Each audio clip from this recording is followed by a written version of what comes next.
Hello, John. I'd like to take a few minutes to go over what your inventory results are showing us, and more importantly, what they might mean for how you're feeling and what we can do together moving forward. Let's start with the Beck Depression Inventory, or BDI. This tool helps us understand the level of depression you might be experiencing. Your score was a 32, which falls in the severe range. That tells me that you've likely been feeling very low. Things like persistent sadness, guilt, low self-worth, or not getting pleasure from things you used to enjoy. One response that stood out was where you indicated, quote, "I would kill myself if I had the chance," end quote. John, I want to check in with you on that. That's a very serious response, and I want to ask you directly, are you feeling like you want to hurt or kill yourself right now? You also completed another measure that specifically looks at suicidal thinking. On the suicide scale, your answers suggest you don't currently want to die. You said you have no desire to kill yourself and that you'd try to save your life in a dangerous situation.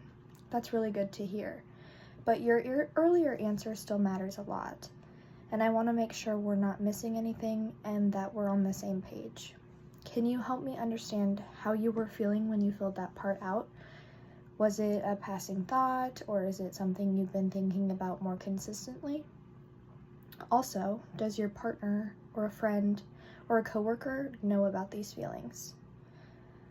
As far as the Beck hopelessness scale goes, you scored a 13, which falls in the moderate range. This tells me that you're having a hard time seeing a positive future right now. Things like not feeling hopeful or believing that good things are ahead. This kind of hopelessness often goes hand in hand with depression, and it can really weigh you down. You're not alone in feeling that way, and the good news is that with support and care, this can absolutely get better. Finally, your score on the anxiety scale was 18, which is considered moderate. You described restless feeling, dizzy, difficulty breathing, and being afraid of losing control. These are all very real symptoms, and they tell us that anxiety is a significant part of what you're going through. Sometimes anxiety and depression show up together, and that can make everything feel even heavier. But this also gives us a fuller picture of what you're dealing with so we can better support you. John, what these assessments ultimately tell me is that you are carrying a lot right now, emotionally, mentally, and physically. The depression, anxiety, and hopelessness you're experiencing are serious, but you are not alone, and there are steps we can take.